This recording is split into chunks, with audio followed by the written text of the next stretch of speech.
Jacob's afraid, right? He's got a difficult situation, like you do. You're worried about something. You've got a difficult situation. You feel threatened. Something could attack you or a bad thing could happen to you. What do you do?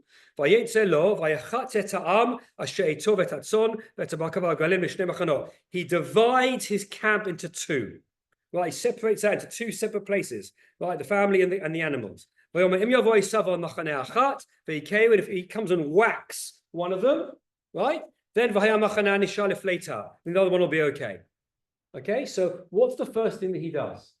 He responds, right? And he can't fight militarily because he doesn't have that. But he makes a strategic defense point, right?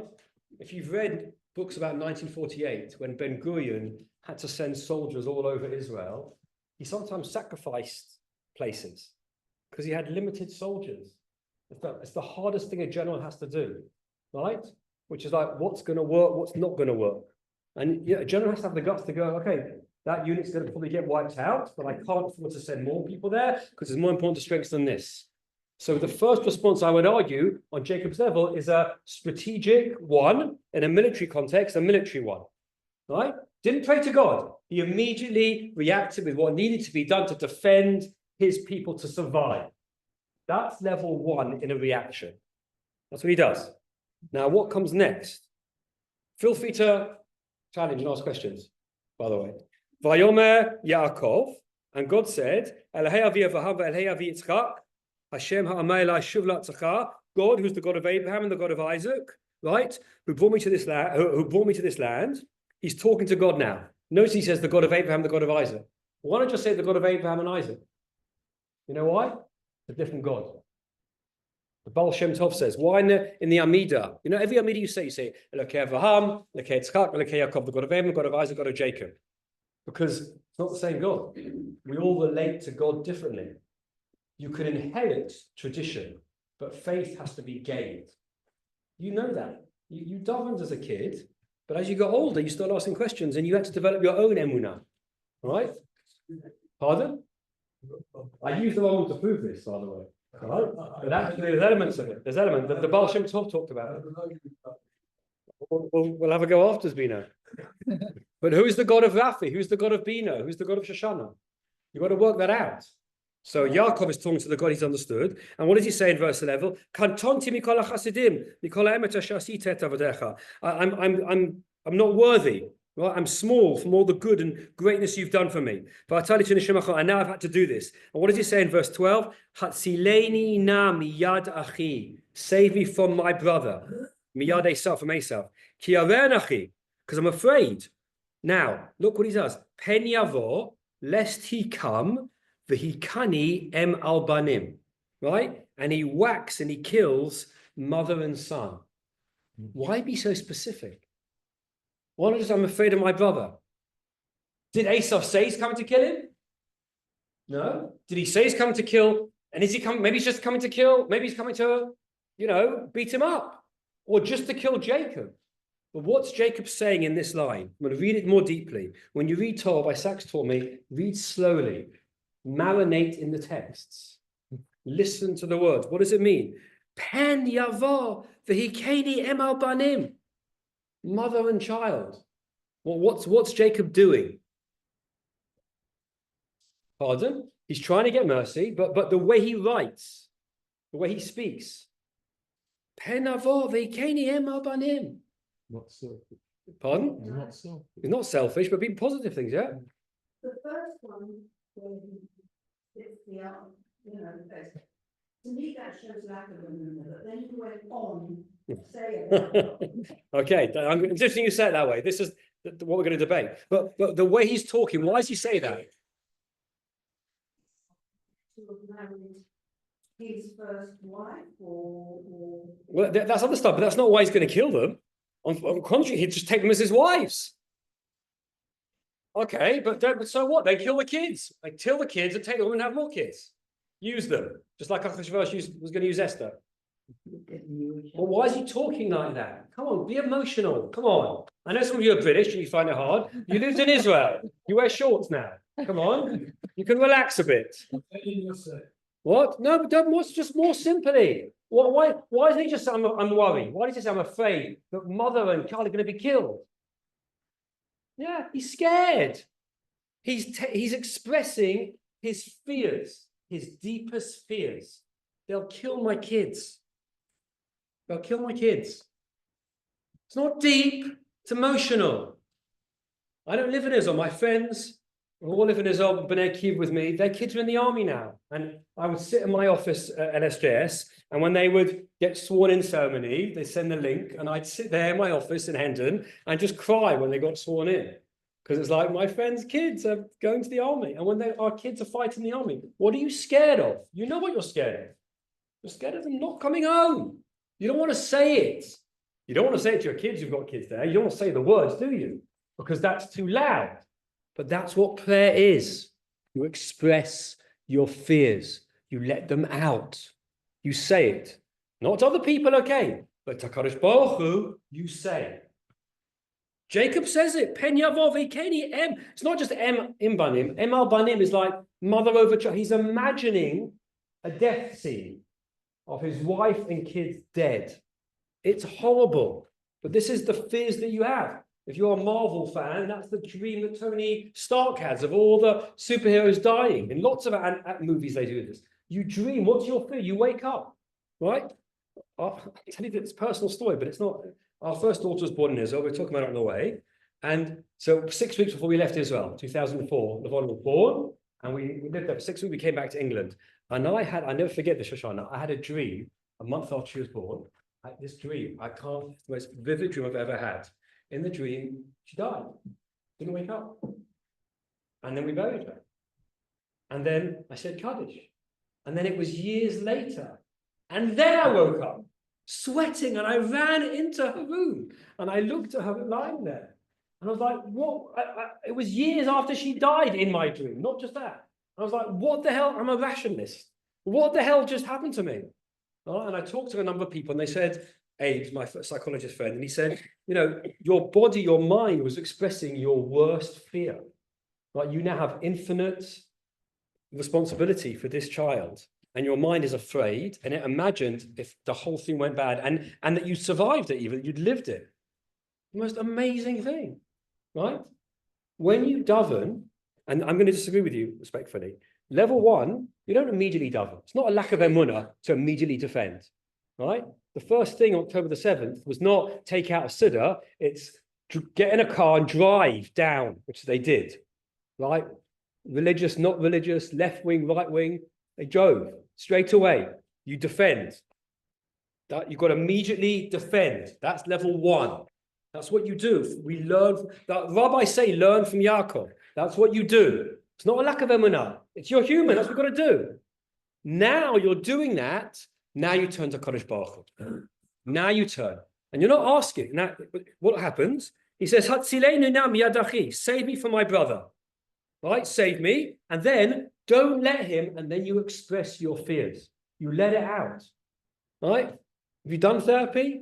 It's a good idea to do therapy at one point. And what you do in therapy is you express your worries and your fears. You say them. You give a voice to them. And they're a bit less scary when you say them, because you've said them. Well, they exist. They're over here. But you've said them. You've said those words. That's what you worried about. Now you know. How do you avoid that? But level one. So when you talk to Kadosh Baruch Hu, right, go off-piste. Don't just sit with what's in the text. Right? Speak from your heart. That's what, as my love said, say less, feel more. Right? At one point, say to Kadosh Baruch Hu what you're really scared of. I don't want them to die. I don't want us to lose. Davening is really easy at the moment, unfortunately, when I pray, because there's a lot I want. And I just say it. I'm worried about this. I don't want this to happen. I'm afraid of this. I don't tell God who to vote for, by the way. I think it's very arrogant. Please put the Democrats in, put the Republicans in. It's very arrogant to tell God what to do. Right? You say, God, I don't know how it's going to work out. Whoever should do it, please sort it out. Don't tell God what to do, but express your fears. That's what he's doing here. Look at verse 13. Then you bargain, right? You say to God, look, you promised me the side of the sea, so what's going on? So we all bargain, right? And you say to God, look, you can't do this, right? Well, we've got to carry on. Please make it good for us, right? But again, what Jacob is doing is remembering what God said to him. He's reassuring himself through the act of prayer. It's going to be okay because, they've got a commander who's sensible and they're going to be careful and they don't put them in harm's way if possible, right? And we're promised to be an eternal people. And some soldiers will die. Please God, it won't be my son or my daughter, but we should survive this. We normally do. So Jacob is going through the experience. Prayer gives voice to fears, but also reassurance of the way things work, right? Not just to be completely afraid the whole time, right? It's an interesting experience, right? So there's in England now, a lot of kids who are in their year off are staying in Israel. I want to join the army, and the parents say they're going to join the army, and I just say to them, "How do you feel?" And mother said, "I'm really afraid." I said, "I understand. It's right to be afraid." And I don't say anything. I don't interrupt. And they say, "But if it's their choice, then I'll support them." And I say, "That's great as well." And the parent in front of me is expressing their worry, and I let them speak because that's important. That's okay. And I legitimize all their expressions, all their feelings on both sides, because that's what prayer is. You get to talk to God and express that.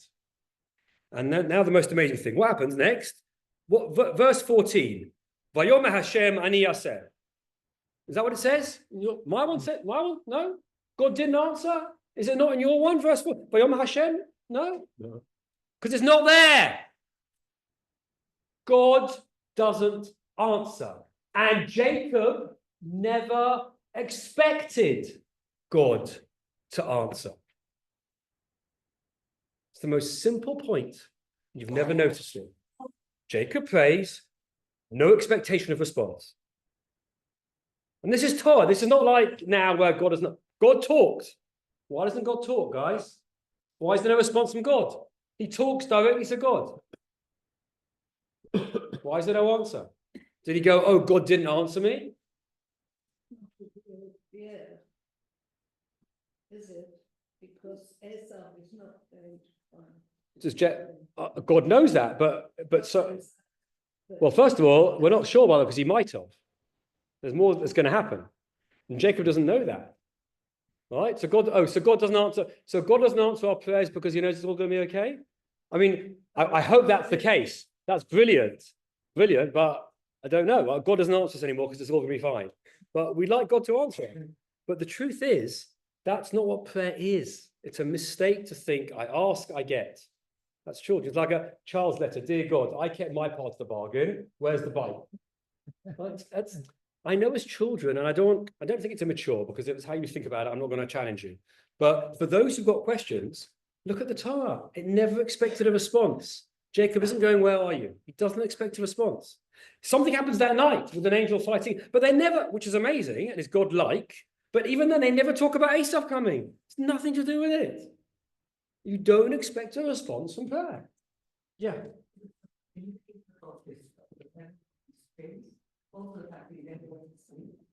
Yeah, well, no, the sleeping is the idea. He does go that night. It's not the ladder, it's a later story, but that sleep is a different story. But he does go and fight that night and something happened. It's a level of his faith, but not level of his faith as I'm so confident. It's a level of his faith that he's so, for me, faith isn't I'm completely confident in God. Faith is I'm open to you, God. Here's what I really feel.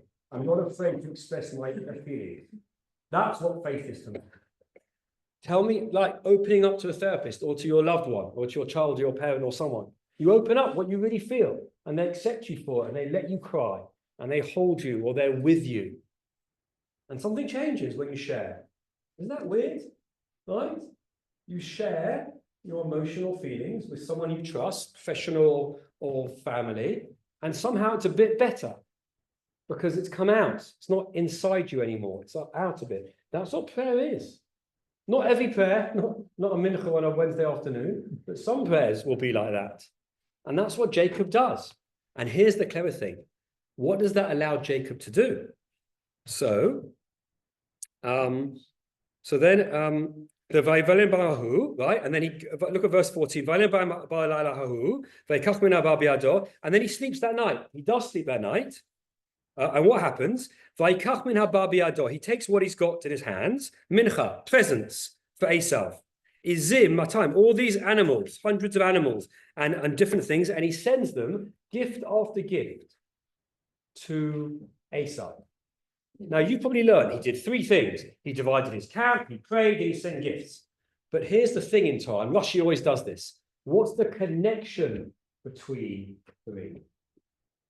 What's the connection between the three? It's the model of how we could react. Level one, immediately, strategic response. What needs to be done? Intellectually, what can I do? Right? To defend myself. Then you open up in prayer to God, real feeling. And when you open up real feeling, you calm. And when you're calm, now you can think, not just how I survive, that's stage one, but how I can thrive. You know what? I'll send him presents. Why did Jacob not have the peace of mind or the sense of mind to do that at the beginning? Why didn't it occur to him straight away? So I'll explain. Having given voice to his vulnerability, Jacob now has the peace of mind needed to solve the problem of how to handle his brother.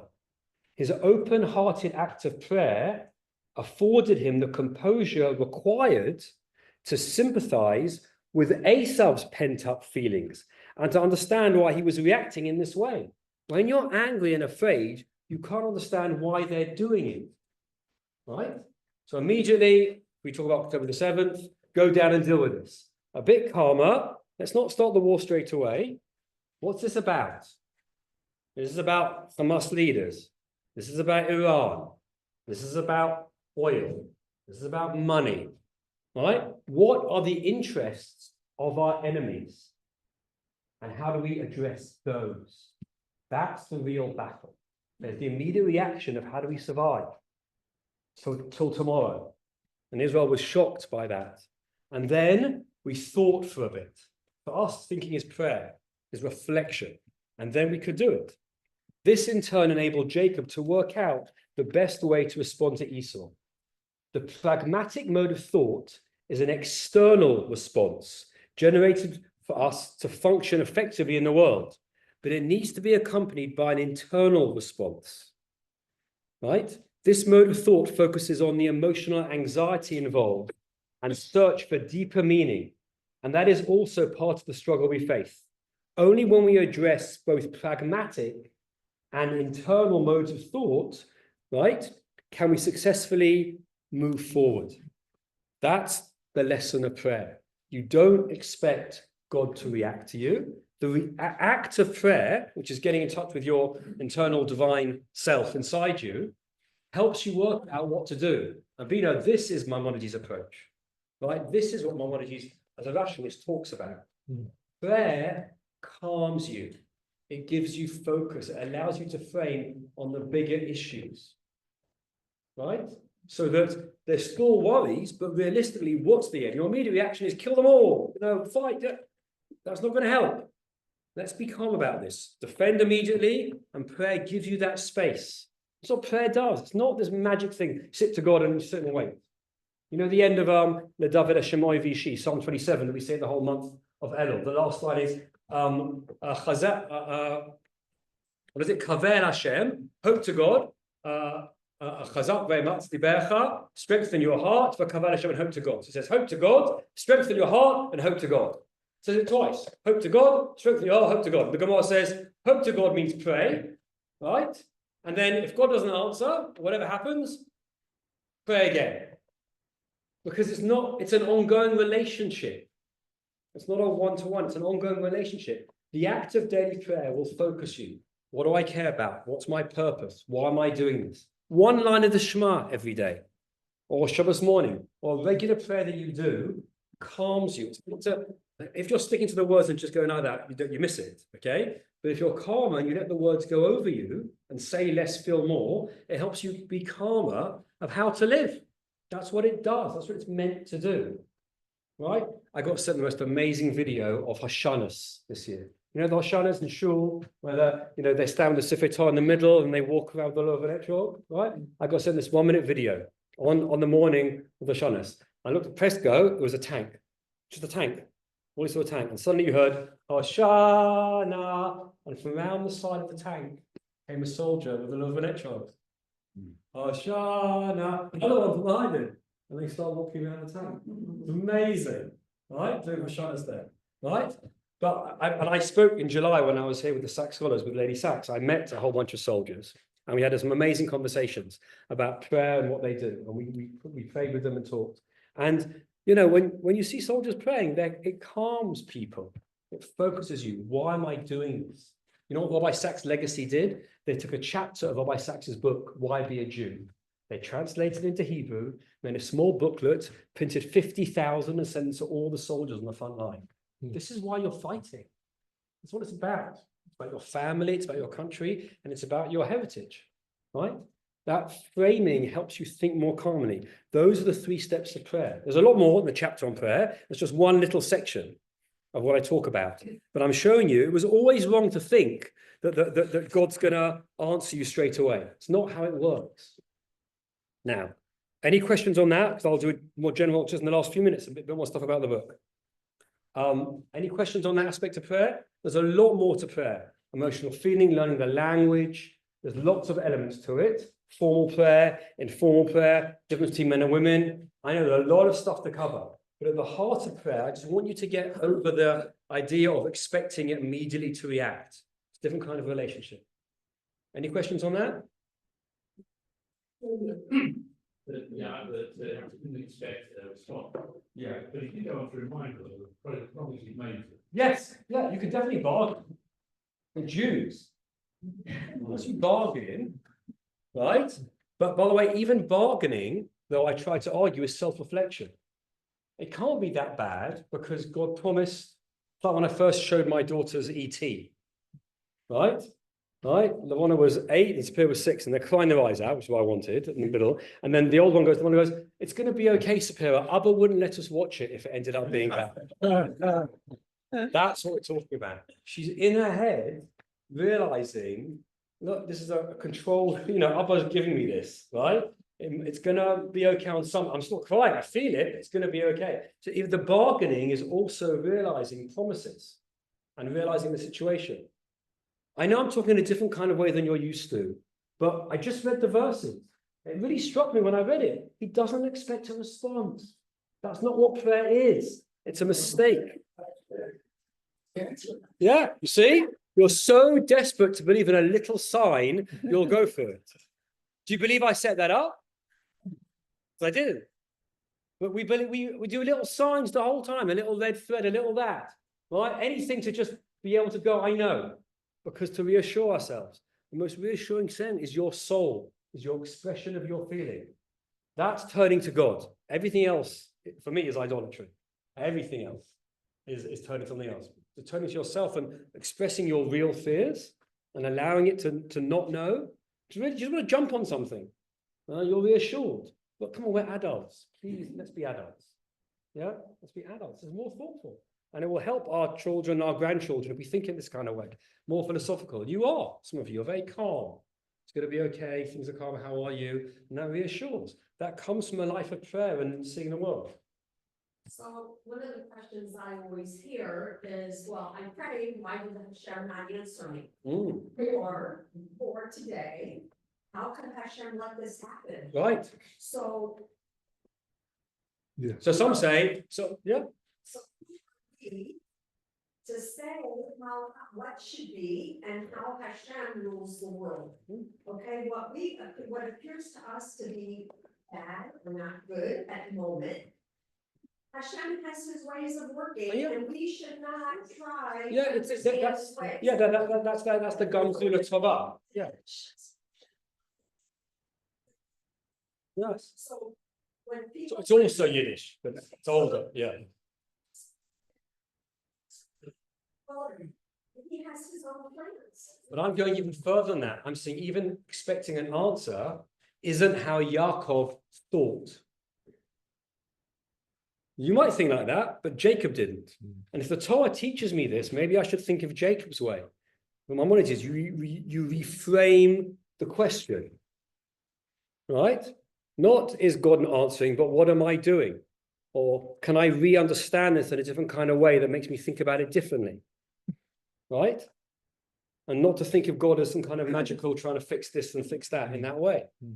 Yeah.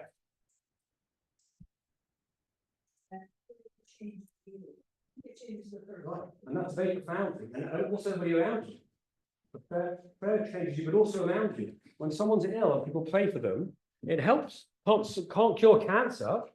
And even if they don't know that your praying works, you know why? Because you're part of a culture that you know is careful. Israeli soldiers can fight more confidently because they know the army will do anything it can to get them back. That gives you the confidence to fight. So to know that we care for each other, right? The fact you go to shul means that you know when things go wrong, people will pray for you. That gives you confidence to keep going.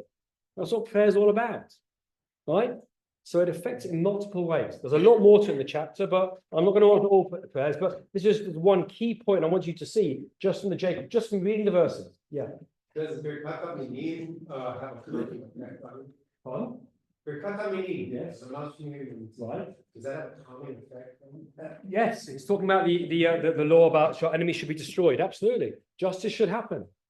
You know, when Gaddafi was kicked to death.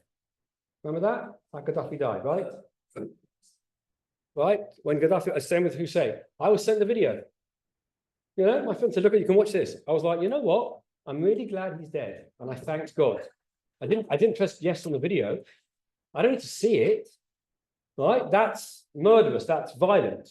But am I happy he's dead? Yes, you're supposed to be, because God did justice. So yes, but you can be calm about that as well. It is right. That has to happen. Something has to happen. If people are not willing to change and so on, these things will happen. But you can be murderous. There's a danger. You can't celebrate the death of your enemies. There's a pasuk about it in Mishlei. That's why I didn't watch the video, but I was glad it happened. So yeah, Lama Shinim as well, because every movie you watch, not every, nearly, probably got very good movies, but a lot of the action movies that some of us watch always end up with good triumphing over evil. We reassert that point. There was a moment of near death, and then we got away, and we feel better after the movie because truth and justice won again. Unless you watch French movies, in which case nothing happens. Somebody smokes, and nothing happens. Right? But the point I'm making is that, yeah, even dramatic prayers ultimately give you a confidence, a calmness of this is the way the world should work. Yeah, I do think that. Hello. I did recognize you. Is prayer ultimately you and not actually for praising God? Like, what's the balance? Well, do you think God needs our prayers? Do you think God needs our prayers? I once tried to work out how many times has God heard Aleinu? Just think about it over time. How many times? Doesn't know it by now, right? God doesn't want from us. If God wanted anything from us, God would have a lack. And then God wouldn't be God, because God's perfect, and God doesn't lack anything. So God can't want anything from us. God wants for us. All right, just like an adult parent. Some parents desperately need affection from their children. But growing up as a parent is like, what's good for my child? I thought, like when that mother said to me, you know, I'm worried about them going to the army, but if that's what they want to do, I'll support them. All right, they don't want from, they want for their child. And God wants for us. So God taught us to pray. And by the way, there's a mitzvah from the Torah to pray. It tells you to pray. It doesn't tell you what to pray. The rabbis made it up. Right? Well, true. We made up the tefillah. We chose Pesukim. We did it intelligently. We made it up because it's what we need to say. God said, you need to pray. It'll be good for you. Do it. It's a mitzvah. Fine. What are we going to do? Okay. We'll quote David. He had a difficult life. Right? He was in massive trouble. He knows about life. Let's quote him a lot. And we do with the Psalms, because he knew what pain was. I don't want to quote verses of some rabbi who, you know, those art school books from when he was 4 years old, he knew the whole of the Talmud. You know, it was all a perfect life. He never sinned, right? Never ate non-kosher food, right? Never made a mistake. I want David. I want who killed people, who made massive mistakes, right? Who did things he shouldn't have done and then repented. He lived. His words I want to say, because he knows about life, right? I want to quote David. So we do, and we worked out what to say to God, but we worked it out. And you can add your voice as well. That's the point about it, right? So that's how I think, yeah. reassurance that the person could be- Yeah, He had to work with Hashem. yeah. He was told, and he was told, you're going to be. Mm. Yeah, yeah, exactly. Look, we often think that Abraham, Isaac, and Jacob had God in their back pocket. So I did research. God speaks to Abraham 8 times in the Torah, twice to Isaac, and I think 5 times to Jacob. Now, I've read, not all, I've read a lot of Midrashim. They will elaborate communication. So like with the Akedah, they add all these bits. They will elaborate communication. They never, as far as I've seen, add another one. So let me transform your view of Abraham. You think Abraham and God walked together, he asked God, only 8 times in his 175 years of his life did God speak to Abraham. The rest of the time, he was on his own. And that's Abraham. 8 moments of clarity or vision with God, and that's it. The rest of the time, on his own. Isaac twice. And the Rabbi is never added. And all the sources that I could be wrong, but from everything I've read, they never added. These guys were running without knowing what they're doing. They didn't know. That's why we can learn from them, because they even had to work it out. Right? They didn't have God in their back pocket. Read the text, because you're so used to Abraham, God. So no, there were moments, but not a lot more. You would extend this idea to Korbanot. If so, how would you explain rare Right. Yes, as metaphorical. His phrase is like a sweet smell to God. Right? Maimonides says they're all metaphors. Right? Now, why the metaphor of smell? Come on, guys. Any psychologists here? Right? Or therapists? Why smell? Why, when God likes the korban, it says it was a sweet smell to God? Why smell? Why not taste? Right? Why not saw? Go on. But Maimonides says every metaphor is human to what humans can relate to. So what does smell mean for humans? Yeah? Well, you started talking. Because it's the primary effect in people. Right. It's an immediate thing of connection, and it's quite intimate. It's quite an intimate thing, smell. Right? And you associate things with it. And that's a recognition of okay and comfort. So that's the metaphor they uses. Maimonides says God, sometimes it says God hates things. God hates? Maimonides goes, look it up. God only hates idolatry. Why? So Maimonides goes, what's the worst thing you can do against God? Idolatry, because it's rejection of God. So if you're human, what's the worst thing you can do? Hate. So therefore, God hates idolatry. It's a metaphor. So every time Maimonides says, if it's a human action, think, why that one? What is it about humans? That's what he says consistently. I follow that approach. I'm a Yemenite Jew, so we follow Maimonides big time. Okay? So look, there's a lot more to prayer, and I don't want to, God forbid, denigrate any way you pray or how you look at it. That's, it's very individual, and whatever works. The chapter is about a lot of things, but just one out. I just wanted to show you about Jacob. Jacob didn't seem to expect a response. So why do you? And yet it helped him, right? He did 2 actions and a prayer in the middle. So the logic is that action is an immediate thing, and the prayer allowed him to do the more clever action of dealing with it. And prayer will give you the calmness to live a more thoughtful and holistic life. That's what it's meant to do, right? But if you do it well, and it's hard to get good at prayer, you've got to spend your whole lifetime doing it to get the hang of it. Okay? One more question, then we'll summarize, and then it's getting late. Yeah. It all makes sense on a one-to-one level. Right. So I'd like to know what your opinion is about collective prayer versus individual prayer. Yeah. Because to my mind, everything you've said has been on an individual basis. How you relate. Come on, Richard specifically, Hashem organized for Richard to ask this question. Because Richard, more than most of you, goes to a lot of concerts, music concerts, right? Why is it better to go to that music concert than listening to the album in your room? Richard, what do you feel? You know the song back to front, you know the tune. It's not a good version. His voice is not as good. Her voice is not, the guitar solo is not as clear. You can't quite see it, and yet you want to go and spend a lot of money. The album's 20 quid, the ticket is 200 quid. Why did you go? To be with other people, the energy, all that stuff. That's the answer to your question, Richard. You know that, right? With a good husband. With a bad husband, it's like going to a really bad concert. Right? No, a good husband helps people to do that. Prayer, sometimes if you're not in the mood, a chazan who understands the word brings it to life, and that helps you think and feel. Or you look at other people who are into it, And you go, why am I? Or how could I be? And you begin to change, right? That's, I think, why. It's to help you. It's to help you. I can't, it's nothing, there's many aspects of being together to pray. You know, there's a group now in London, they don't believe in God, but they just call Sunday singers. Sunday morning, they get together to sing because it's healthy. It's good for you, right? It's like, there's a book by Alan de Botton called Religion for Atheists, where Alan, who's Jewish, but not very religious, takes all the brilliant ideas of Judaism and says, do these, right, as a way of living. But a concert gives you that a communal situation when it's well is good, it's supportive. And also to know that they're praying for you in shul, even when you're not there, right? Everyone, you know, we should all come to shul, right? That's the idea, right? And people are religious, aren't religious, some people drive to shul. I love this great joke I heard about these two Chabad rabbis, right? One says to the other, everyone in my community walks to shul. He goes, no, they don't. I've seen them drive. He goes, no. Some walk from home, some walk from the curb. They all walk. I love that. It's more positive looking at it. But we all find ways. So I think communal is part of it as well. Well, I don't talk about that in the book, but that's an answer. But it was a good setup, right? I'll give you the money after, exactly, right. Good. So again, we didn't go through the sources now because we haven't got time, but these are the sources I do in the introduction. We'll just look at, I'll just tell you source 9, which I love. It's Maimonides in the Guide for Flex.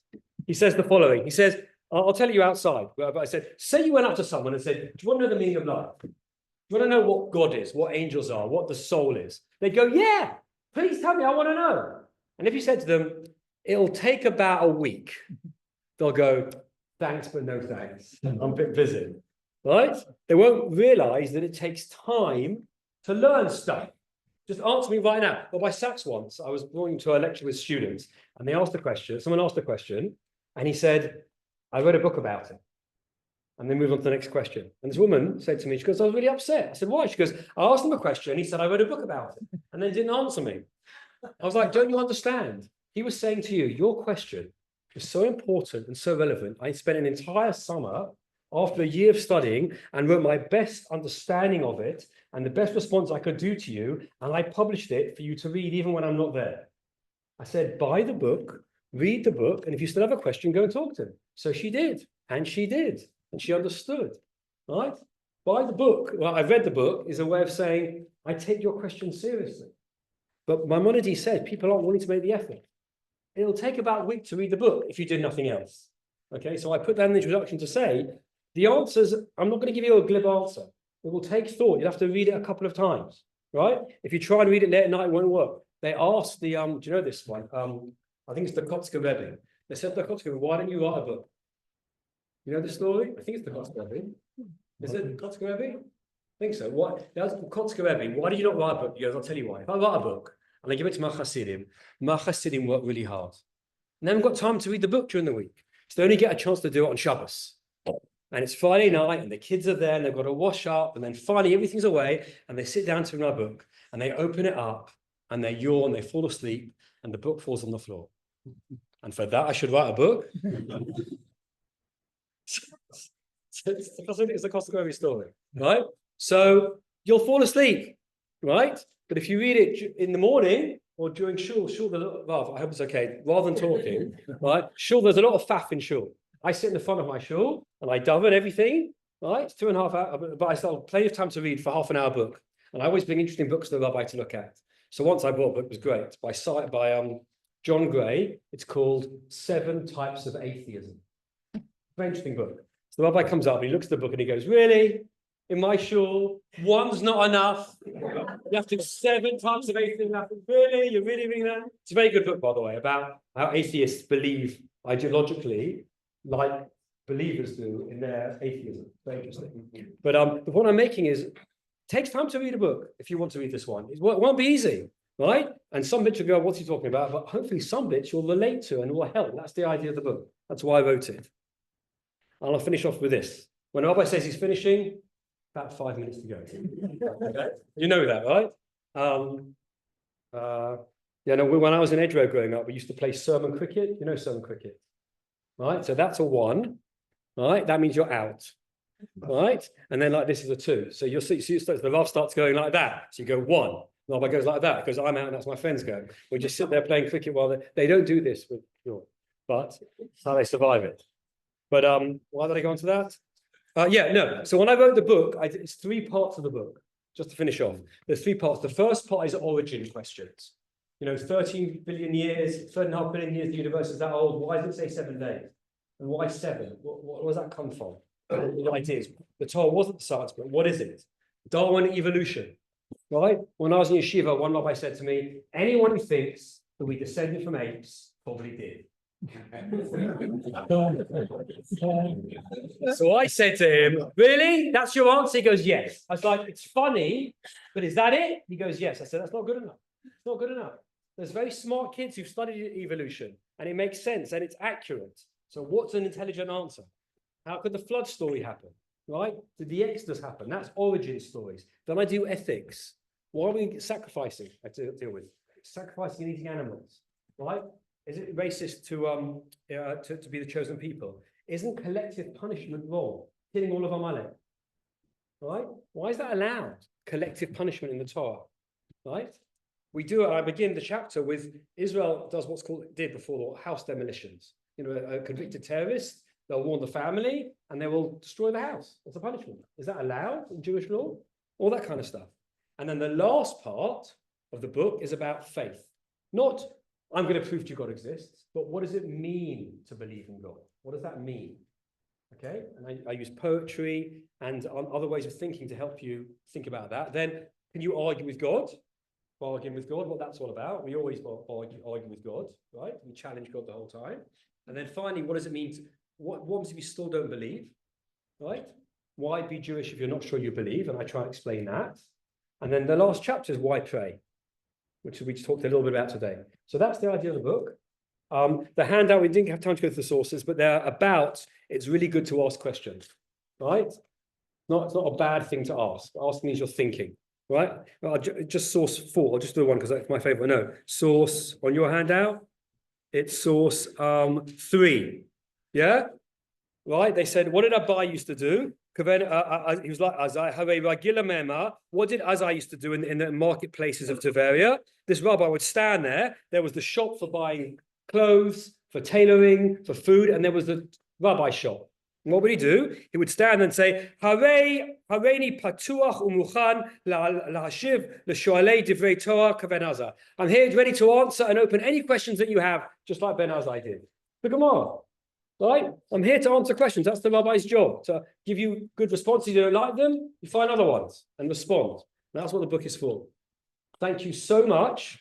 If you want to study LSJS, we have a lot of online learning. Just go on our website. It's on the bottom of the handouts, and you can follow and you can do it. If you want a postcard about the book, I've got it over here, and I've got